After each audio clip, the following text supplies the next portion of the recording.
আপনার কাছে আসি। জনাব সাজ্জাদ সালাম, আবারও আপনাকে অভিনন্দন জানাই নতুন জীবনের জন্য। আমরা দর্শকদের কাছে একটু বলে রাখি, জনাব সাজ্জাদ সালাম আমাদের সাথে একটু পরে যুক্ত হয়েছে, কিন্তু যুক্ত হয়েছেন এখন।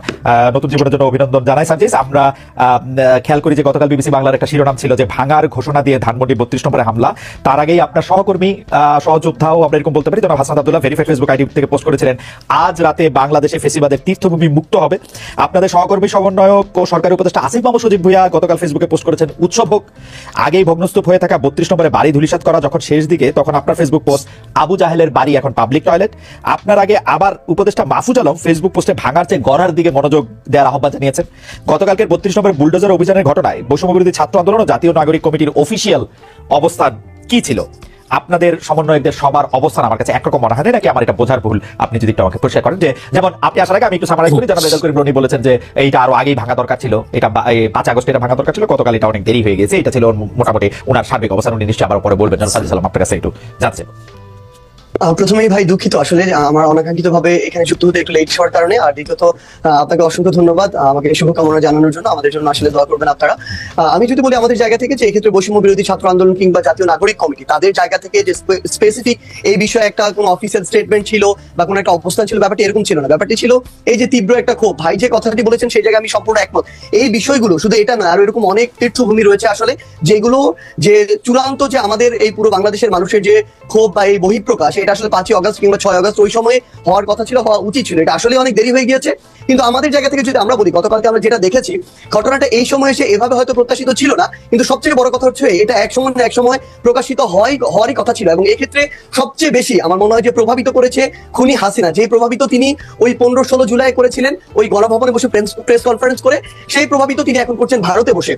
তিনি যখন এখনো তার জায়গা থেকে এমন টোনে কথা বলেন যে এই টোনে তিনি কথা বলেছিলেন ওই জুলাইয়ের আগে, তিনি যখন এখনো তার ভিতরে বিন্দুমাত্র কোনো অনুসূচনা দেখা যায় না, কিংবা তার যে কথা বা এই যে এতগুলো খুন করেছে সেগুলোর জন্য যে দায় নেওয়ার যে বিন্দুমাত্র মানসিকতা, সেটাকে বিন্দুমাত্র অ্যাড্রেস না করে বরং যারা এই অভ্যুত্থানের সাথে সরাসরি সম্পৃক্ত তাদেরকে প্রত্যক্ষ এবং পরোক্ষভাবে বিভিন্ন রকম আবার ওই ট্যাগ দিয়ে যখন উপস্থাপন করার চেষ্টাটা করা হয়, এই যে এতগুলো মানুষকে খুন করা হয়েছে তার নির্দেশে, সেগুলোর জন্য বিন্দুমাত্র তার জায়গা থেকে সহানুভূতি না দেখিয়ে বরং তার ওই পূর্বের ইতিহাস দিয়ে যে সিম্পেথি নেয়ার যে তার একটি প্রক্রিয়া সবসময় তার ভিতরে দেখা গিয়েছে, সেটা যখন তিনি আবারও করেন তখন মানুষের ভিতরে একটা ক্ষোভ তৈরি হয়।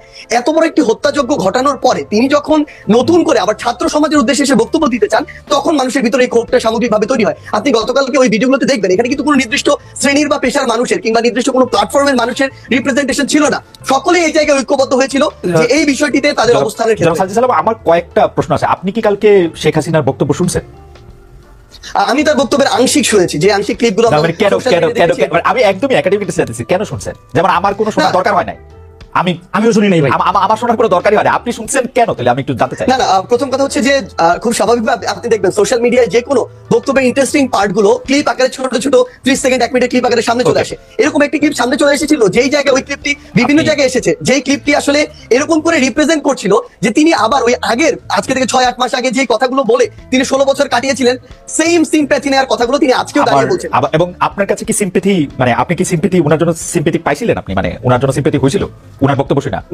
ভাই সবচেয়ে বড় কথা হচ্ছে কি, মানে এই যে আমি কেন এই প্রশ্ন করতেছি যে আমার কাছে মনে হয় গত 15 বছর ধরে শেখ হাসিনা বাংলাদেশ শাসন করছেন, এর মধ্যে গত 10 বছর ধরে বিশেষ করে 2014 সালের পর থেকে উনি যতবার যত জায়গায় বক্তৃতা দিচ্ছেন সেটা জোর করে দিচ্ছেন বলতে তিনি যেহেতু প্রধানমন্ত্রী বিটিভিতে ছিলেন, ইয়াতে ছিলেন, জোর করে দিচ্ছেন, আমাদের জোর করে শুনতে হয়েছে। এখন তো এটা আমাদের জোর করে শোনার বিষয় না।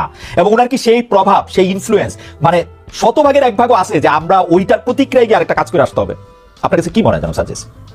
না দেখুন, সবচেয়ে বড় কথা হচ্ছে যে আমরা আমাদের জায়গা থেকে মানে কেউ এটা ব্যক্তিগত জায়গা থেকে গিয়ে এই বিষয়টি করেছে এরকম না। মানুষ হয়তো বা মানুষের ভিতরে আমার মনে হয় এখন এই বিষয়টি কাজ করছে যে আমাদের আসলে যেই কাজগুলো 5 আগস্ট বা ওই সময়টাতে করা দরকার ছিল, যেগুলো এখন আমাদের জায়গা থেকে বাকি রয়ে গিয়েছে, মানুষের এই ক্ষোভটা সামগ্রিকভাবে শুধুমাত্র ওই হাসিনা বক্তব্য দিচ্ছে এই জন্য তৈরি হচ্ছে, ব্যাপারটা এরকম না। এই ক্ষোভের কিছু অংশ আমি যদি বলি একদম ফ্র্যাঙ্কলি অন্তর্বর্তীকালীন সরকারের উপরে আছে। এই অন্তর্বর্তীকালীন সরকার তাদের জায়গা থেকে এই খুনি যারা ছিল, যারা সরাসরি এই খুনগুলোর সাথে জড়িত, ছাত্রলীগ আওয়ামী লীগ যুবলীগের ক্যাডাররা বা কিছু কিছু পুলিশ সদস্য যাদেরকে আসলে গ্রেফতার করে বিচারের আওতায় আনার কথা ছিল, দৃশ্যমান এরকম একটা বিচার আমাদের দেখার কথা ছিল, সেটি যখন দেখছে না মানুষের ভিতরে একটা ক্ষোভের উদ্গীরণ হচ্ছে, যখন দেখছে ছাত্রলীগ যুবলীগ আওয়ামী লীগের ওই সদস্যরাই বিভিন্ন ভাবে বিভিন্ন দলের সাথে এখন যুক্ত হচ্ছে এবং আশ্রয় প্রশ্রয় তাদের চোখের সামনে দিয়ে হাঁটছে, তখন এই মানুষগুলোর ভিতরে আরেকটা ক্ষোভ তৈরি হচ্ছে। তখন এই মানুষগুলো সামগ্রিক ক্ষোভের একটি আমার মনে নতুন এখানে একটা ওকেশন পেয়েছিল, যে ওকেশনে গিয়ে অ্যাটেন্ড করে নিজের এই ক্ষোভটির উদ্গীরণ করেছিল। এটা কি এরকম হতে পারে জনাব সাজ্জাদ আলম? ধরেন শেখ হাসিনার উপরে তো আপনার কন্ট্রোল নাই, আমারও কন্ট্রোল নাই, শেখ হাসিনা আরেকটা বক্তৃতা দিল, তারপরে কি কোন বাড়িটা ভাঙবেন? না দেখুন, এখানে শেখ হাসিনা অসংখ্য বক্তৃতা দিক আর একটা বক্তৃতা দিক সেটা ফ্যাক্ট না, তবে মানুষের ভিতরে এই যে ক্ষোভ, যেই ক্ষোভটা আসলে মানুষের একটা ভিতরে 5ই অগস্টের পরে যে কথাটি গতকালকে আমরা দেখলাম যে আমাদের উপদেষ্টা মাহফুজ ভাই যিনি রয়েছেন তিনি বলেছিলেন যে মানুষ ভাঙাটা এক পাশে রেখে গড়ার দিকে মনোযোগ দিচ্ছিলেন, কিন্তু মানুষ যখন দেখছিলেন তার যেটুকু ন্যূনতম চাওয়া, ওই চাওয়াটুকু বিচারের ক্ষেত্রে হোক বা অন্যান্য পলিটিক্যাল স্পেয়ারে হোক যেটা মানুষ এক্সপেক্ট করে, ওইটুকু যখন প্রত্যাশিত অনুযায়ী পাচ্ছে না, তখন মানুষের এই ক্ষোভের উদ্গরণটা বিভিন্ন কারণে হচ্ছে এবং ঘটছে। এবং সবচেয়ে গুরুত্বপূর্ণ বিষয় হচ্ছে শেখ হাসিনা আগামীতে, আমি ধরে নিচ্ছি 1 মাস পরে কোনো বক্তব্য দিলেনও না, কিন্তু আজকে থেকে 2, 3, 4 মাস পরে আমরা যদি এই দৃশ্যমান শহীদ পরিবারের কিংবা যারা আমাদের আহত যোদ্ধারা রয়েছেন তাদের এই রক্তের বিচারগুলো দৃশ্যমান না দেখি, দেখবেন শেখ হাসিনার বক্তব্য দেওয়া লাগবে না, আমরা শহীদ পরিবার কিংবা আহতদেরকে সাথে নিয়ে হয়তোবা এরকম রাস্তায় আমাদেরকে নিয়ে নেমে যেতে হবে এরকম একটা দৃশ্যমান বিচারের জন্য। তো এই জায়গায় শুধুমাত্র শেখ হাসিনা দৃশ্যমান বিচার করার জন্য আপনারা আওয়ামী লীগের স্থাপনাগুলি বা আওয়ামী লীগের সাথে জড়িত জিনিসগুলি গিয়ে আপনারা ভাঙবেন।